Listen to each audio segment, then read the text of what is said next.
আসসালামু আলাইকুম, সবাই কেমন আছেন? আশা করি সবাই ভালো আছেন। এটি আমার একটি ছাদ বাগানে 12 মাসি আমড়া গাছ। গাছটিতে দেখেন মাশাআল্লাহ ভালো আমড়া আসছে। ছোট্ট একটি গাছ কিন্তু অনেক বড় হয় নাই।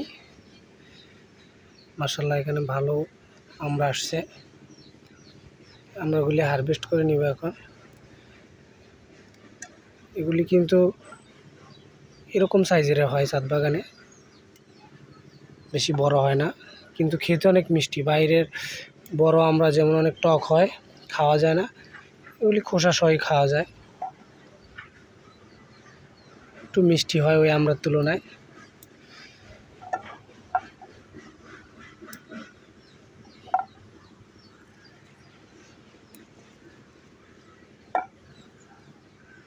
মাশাআল্লাহ দেখেন ছোট আছে, আবার তার চেয়ে আরও ছোট সাইজ আছে।